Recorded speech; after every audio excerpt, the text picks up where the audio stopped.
Vernomatic Productions. This is Jarvis Leatherby from the heavy metal band Night Demon. You're listening to Metal Mayhem ROC with John, Vernomatic, Verno, and Southern Cal.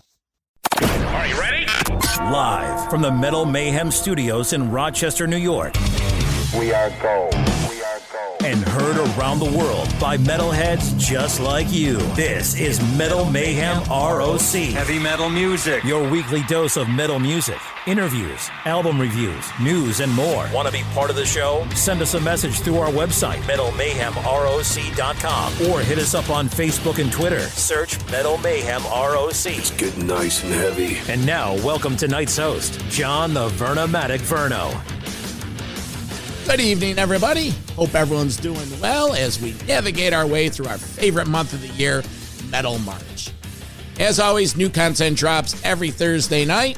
Tonight, Southern Cal and I welcome back old buddy Jarvis Leatherby of the band Night Demon. The band releases a brand new LP on this Friday called Outsider, brand new tour with veteran new wave of British heavy metal Titans Satan and Young Guns Haunt. That goes around the States. So we're going to talk about the new album, talk about the tour, and general history of metal discussion. It's a fun one. It's coming up in just a second. But first, remind you to get up to the metalmayhemroc.com website, sign up for our newsletter, get updates on new podcast episodes, reminders on the Monday night radio show. Mark Zagatti, our staff reviewer, has weekly CD reviews.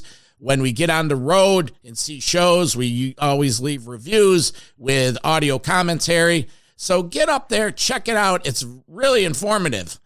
Download some past shows, rate, review, and subscribe. Recent episodes we had last week, Bobby Gustafson of Overkill, talking about what he's up to in 2023.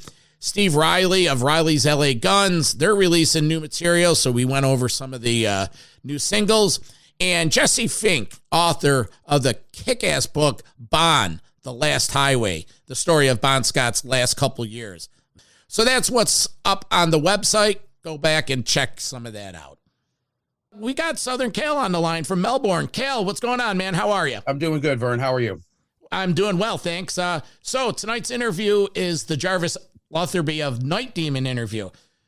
I had a great time in this discussion. What'd you take out of it?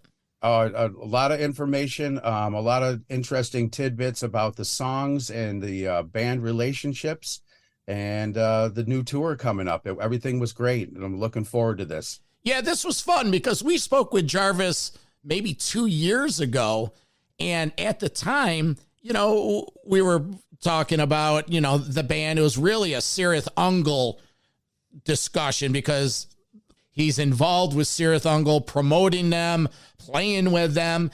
And we had a discussion in that discussion about Angel Witch and the new wave of British heavy metal bands. And before we went to air tonight with Jarvis in this interview, he remembered that, you know, which I thought was cool. And the Rush shout out too. He remembered the Rush thing. So yeah, the Angel Witch was great. This is how good, you know, it's like we just got done talking to a friend. All right. So that's what we have tonight. We thank you for your support. For my co-host tonight, Southern Cal, I'm the Vernomatic. This is Metal Mayhem ROC.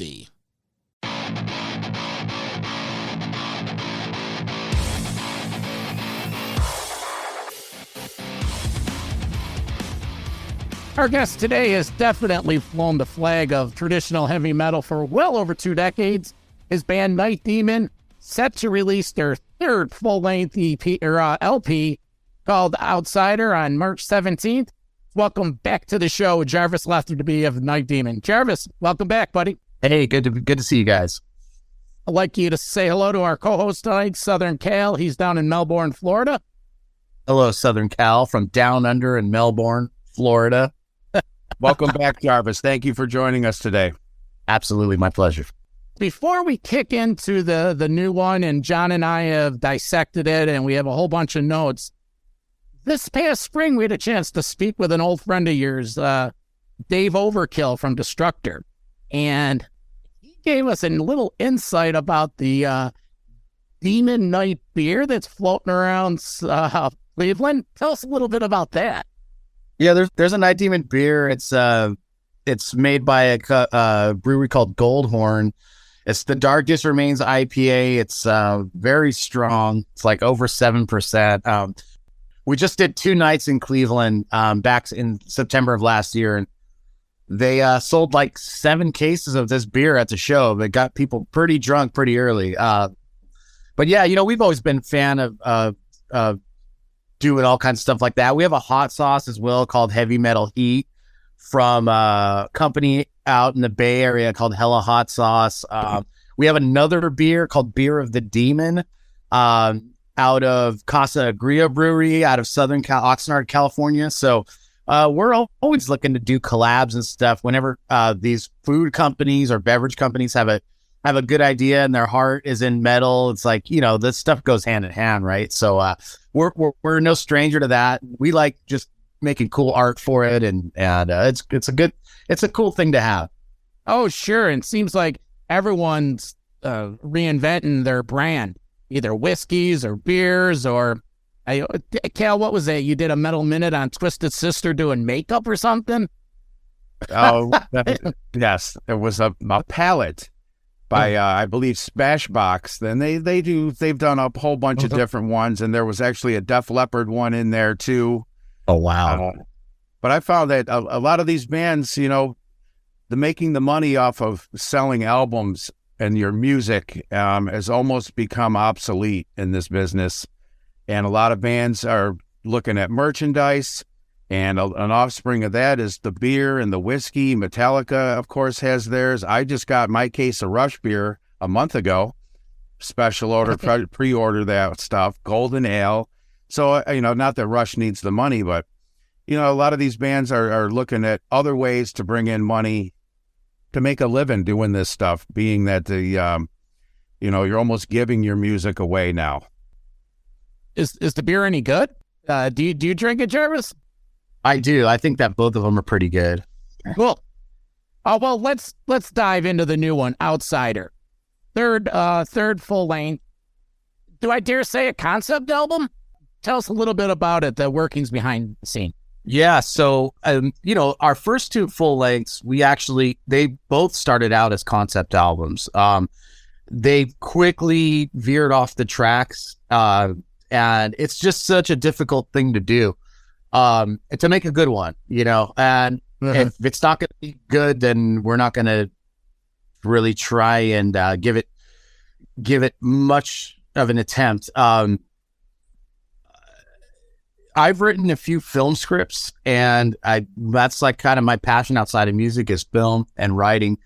And with this, when the pandemic hit, we had all this time. All of a sudden, we had time to do stuff, and we had some concepts floating around, and the stuff we were writing musically was a lot more dramatic and had a lot more dynamics. And we thought, hey, let's try and, I wrote it out of the script, and let's try and fit this music to the story and see if we can actually do something from start to finish. And we were successful in doing it, and it's the biggest artistic statement that we've made so far. And yeah, I'm really, really proud of that fact. I'm not a big fan of concept albums.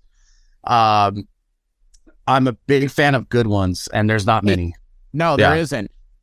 Before we get in, let's talk about the imagery, the album cover. It's awesome. Thank you. Yeah, who did that?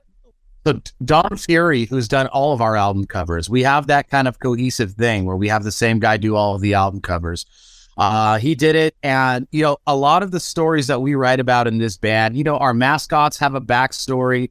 All the stuff you see in our artwork, they're based on actual physical locations that do exist, and we just put our own stories behind them, much like a H.P. Lovecraft would do or something like this. And it's the same scenario here. Everything you see on the album is based on a real physical place that I visited in Ireland. It's an abandoned church and graveyard that overlooks the sea and has this creepy road going up to it. So, we find these places, or there's places that we've grown up around, and we kind of create these what if stories about them. That's what I was going to say, the cover of it. So it's an old church. It looks like a guy walking from the church. A hand is lit up there. It's nighttime, very eerie, very impressionable. So, yeah, thanks. seeing that this is like a sort of concept album, is there elements of the cover that pertain to the story of the album? Yeah, all of it. Yeah. And Okay. it's not a concept album. It is 100 and it's 1,000,000% a concept album from the first to the last note. All right, cool. John, you want to lead off with a couple interpretations, some of the songs you dig? Oh, I can tell you, my favorite right off the bat was The Wrath. Nice. Just the feeling from listening to it. It's a 3-piece power band. It sounded like you guys are just hungry stuff. You're like not a new band because you guys have been around for quite a while, but you can tell that hunger and that thirst for the metal is still there. And I felt like I got on a roller coaster ride. We took off. We were on this sick ride, and at the very end, because it's like you bring it back down, it's a slower ending to that song. It was like you were bringing us back down to earth gently. Just what a great album. Definitely my favorite song on that for sure. Wow, thank you so much. Yeah, that's, that Night Demon is known for having short songs. This is a concept album that's under 35 minutes in its entirety. The Wrath is the longest song in our catalog. But I know you're a big Rush guy, and as a 3-piece band who's gotten a lot more progressive like Night Demon has, we still like to make our songs pleasing to the ear. We're not more proggy now from a musician's standpoint. We're more just kind of trying to expand the mind of the listener without toying with them, if that makes any sense. My one critique of Rush is, and one of the reasons why they're not like probably one of my favorite bands is, I respect the hell out of them, but a lot of prog rock stuff, it gets you to about 90% of the satisfaction, and then the last 10%, they take you away into something that a musician will go, whoa, that was cool and crazy. But there's a formula of music that's satisfying to the ear, and for us to have, we always want to deliver that payoff. And I think that's really what we were trying to do with the song called The Wrath. It's long, but it's a journey. It takes you to so many different places, and it doesn't repeat itself. And that's how I felt that listening to that whole song. It was just like being on a sick ride, going 100 miles an hour, and then easing it into the driveway, coming home. Great song. Well, it is long, 7.5 minutes. But you talk about the flip side of that is that 1-2 punch of Rebirth and Escape from Beyond. These two songs, 3.5 minutes. They get in, they get out. They kick your ass. What are my notes? Rebirth, fast rocker, Dusty's drums, again, killer. And In the Pocket with Armand, and we'll talk about those two cats in a minute. Could see this in the live set. And Absolutely. Escape from Beyond. Reminds me of a Maiden Out of the Silent Planet from Brave New World. The vocals there, it's and that's a compliment. I know you guys are big Maiden fans. Are we going to see these songs in the set list? Because they're 3.5 apiece. Talk about these songs. The idea is we're going to play 5 tracks of this album on the upcoming tour. We're only playing 50 minutes a night on this tour. So we're going to throw in some classics, but once we start doing headlining tours this summer, we're going to be playing the album in its entirety from start to finish. See, the thing is, we recorded the album live, and we wrote the album in a way where there's no silence and no breaks. It's meant as one whole piece to be played straight through. Mm-hmm. So, if we play this album live in its entirety during a headlining set, we still have room for 12 more Night Demon classics. So, because our songs are short and to the point. So I don't see it as a thing where, when Maiden went out and did A Matter of Life and Death, where it's like, okay, well, with the length of their songs, I mean, it was a great record, but like you're really leaving a lot on the table for the fans, and we want to make sure that there's no misconception that you're gonna go see Night Demon now and they're just gonna do Jazz Odyssey Volume 3. It's like no, we're still bringing what we had. This is another addition to what we're doing live. Oh, sure, and I don't want to spoil too much of the set, but as soon as I heard Prelude, I'm like, of course, this is like a concert opener. You could totally feel it. You know, it builds it up, and then you punch right into Outsider. Let's talk about Outsider. Are you out of your comfort zone with that song? It's little, dare I say, you know, radio friendly, but it's ballsy, catchy chorus. Talk about Outsider. Well, I haven't seen the radio reports yet, but I hope somebody's up. You know, we'll see. I'll know on Monday. But you know, I going back to writing scripts, I see concepts as more of a cinematic way. So when you look at things like that, it breaks down a lot of musical boundaries. So Outsider, the prelude is the intro. That's like the thing before the movie where you're like, whoa, something happens, right? Yeah. Outsider is like the opening credits or like the theme song. Okay. So that's the way that it's built. And then you really get into the topsy-turvy of the story, right? So that's the way that I look at it right there, you know? Well, last night at work, I was listening to the pre-release stuff that you guys sent us, listening to the whole album. I own my own restaurant. I work in a kitchen. I got a bunch of metalheads working for me. Yeah. So I jam it up for them, and we all listen to it. And I found myself about an hour and a half after we had listened to everything and we're just doing our thing, I was actually singing the chorus to that Outsider. It has a hook to it. Great, great first release from that album. And like I said, I was singing the hook. It has the hook to it. So when you find yourself singing something. Thank you so much. I mean, I like to think that most of the songs on this record kind of have that hook. We went for some pretty big choruses, and Outsider's a song where, you know, what's different about it is we start right on the chorus. It hits right away. So it's like, we wanted to just get to the point, you know? Definitely. Well, it got to the point. Yeah. Not to jump ahead on the finish line, but the last track, you know, you come off that whirlwind of, you know, of the long song, The Wrath, then The Last Day. Okay, so listen, let me clarify this first. The Last Day is a bonus track for the compact disc version only. It's not part of this album, and I think it got serviced on the promos as that. And people think that because the song is called The Last Day, I guess it would make sense, right? The story of that song is Decibel Magazine put out a flexi vinyl series last year. They asked us to do an exclusive song. They wanted a 6-month exclusive on it. We wrote that song about like the last day on earth is the premise of that song. And it's never been out on compact disc. The fans really like it.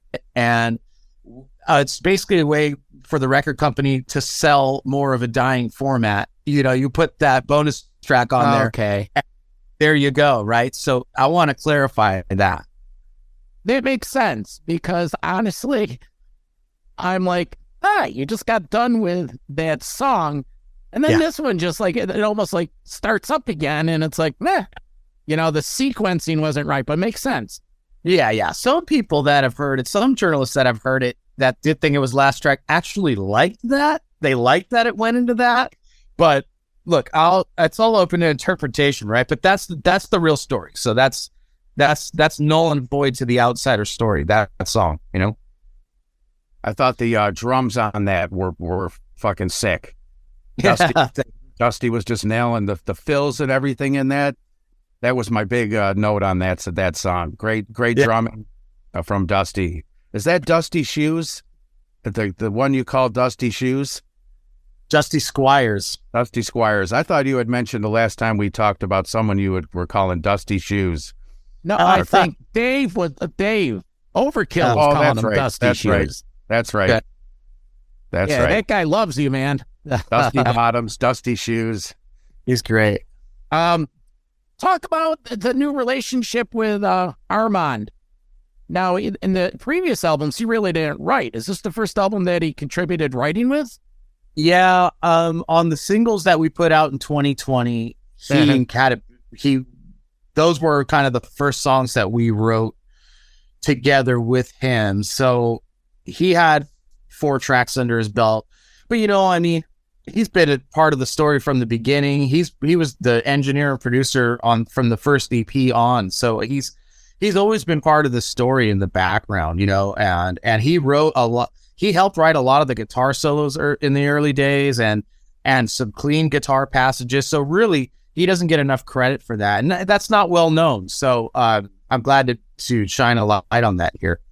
Yeah, well, the not getting into the whole history of the band, but him and Dusty were in a band before that, and Dusty took over for the original drummer. And yeah, so you're right. It's, he's always been around. It's funny when you break down the history of bands and band members, like, yeah, you see how incestuous things are and how things move along like this, but it's the same old story with us, man. Oh, yeah. Talk about the tour. Starts the 17th, the Hell's Decibel tour with Satan. Now, when we spoke with Armand last in the spring, when we were doing some press for the singles collection, he said there was a tour that had to get scrapped. Why Satan? You guys don't share a label? Are you big-time friends? How did that tour stay intact and finally execute? I manage them. Oh, okay. So that's the easiest way to put it. And the thing is, like, we've been friends long before I managed. I've been managing them since 2018, but long before that, we were friends and we had played together many times on many festivals in Europe. And the thing is, when you are these days, it's much easier to keep things together and to strengthen tours like this when you have a hand in what other bands are doing. So it's kind of like keeping the family together, and we all together are stronger than apart, right? And so we have a way of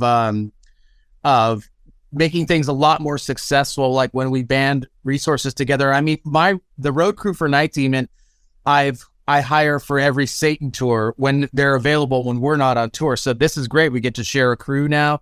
We're sharing a tour bus together. It's the best thing that we could do. And this tour was supposed to happen in the spring of 2020. So I really did hang on to it. We didn't reschedule it even once. We weren't one of those tours that rescheduled 4 times and then, retired. So this is an important one. If there was one band I would never have expected to come here and tour in America, it would be Satan. Right. I love that band. Right. Great band. And I'm so glad you're bringing them over here. I was familiar that you had involvement with them. And again, you presented as a united front for you guys. And I'm going to try to check out the Cleveland show. Unfortunately, there's no shows down in the Southeast area. Yeah. But just to see not only Night Demon alone, to see Satan of all bands, that's like one of those, that's rarefied air here in America. And I wish more bands from over there would try to get over here and then do some touring.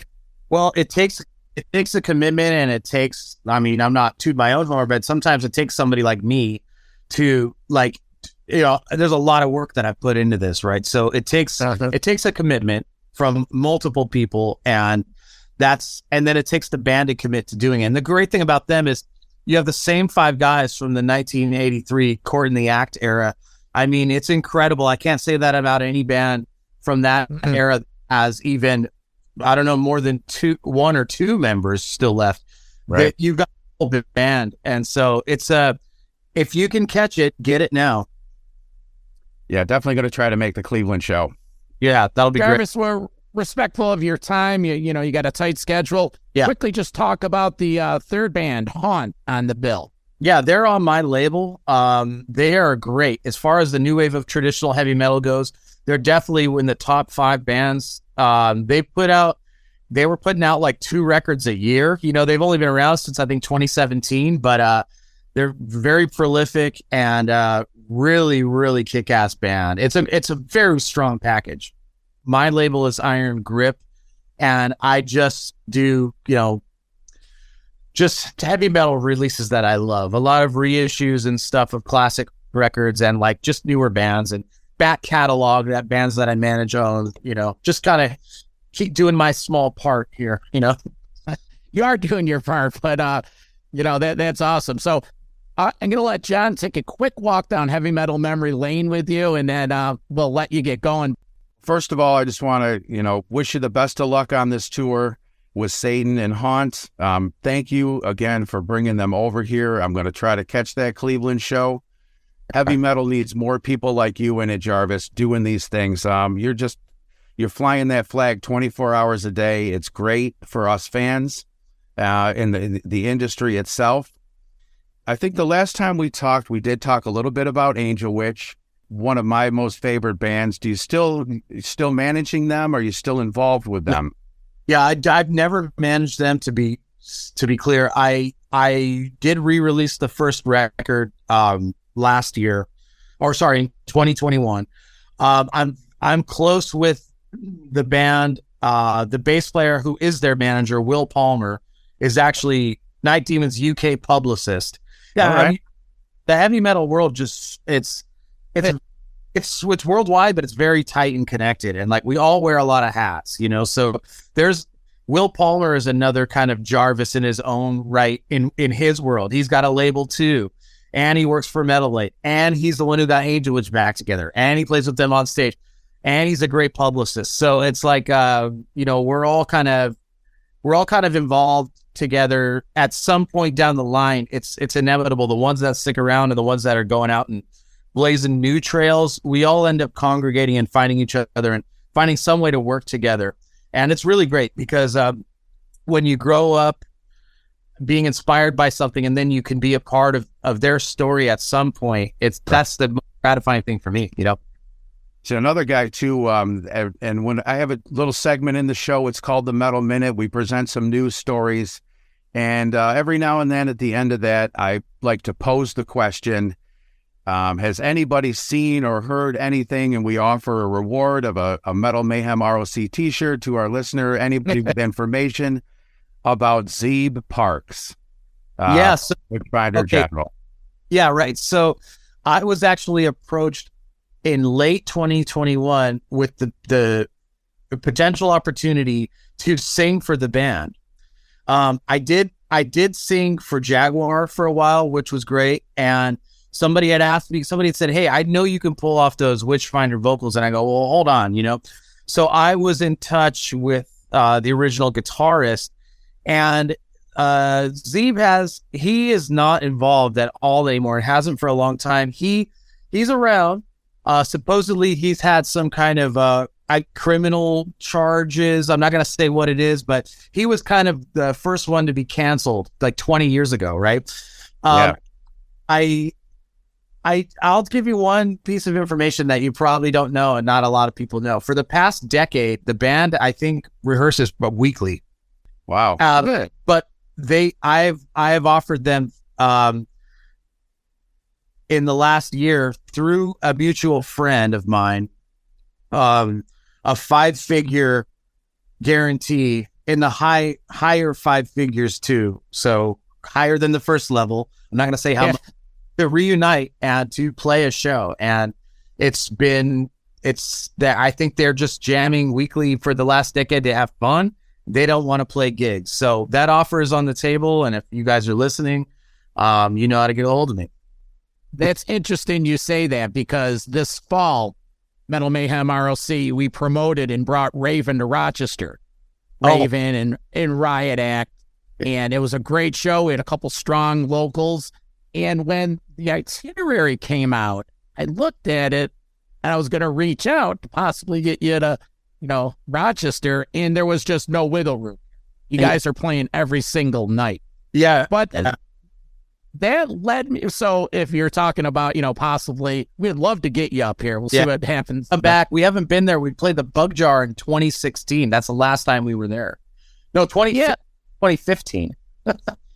I went down into the Vernomatic's vault and I brought out this exterminator tour. This was in Syracuse. Yep. That was our first full U.S. tour. Raven took us out on our first tour. So we've played about 60 plus shows with them worldwide to date, and they're still close friends of ours. So it's Mark Gallagher's birthday yesterday. So happy birthday, Mark. thank you guys for also flying the flag high. We all do this together, and with strength in numbers, that's how we win. I will ask you, if you guys can, please email me audio and video for this interview if you can. We'd like to reuse some of it for our podcast, if that's possible. Jarvis, thank you again for doing this tour and sticking with it. Satan is it's huge. Night Demon Haunt, just an awesome tour. Best of luck on everything. That starts on March 17th. It runs till April 11th. Like I said, I'm going to definitely try to catch that Cleveland show. That's probably the only one that's doable for me. So hope we'll see you up there. Yeah. All right. Thank you. All right. Thanks, Jarvis. Take care.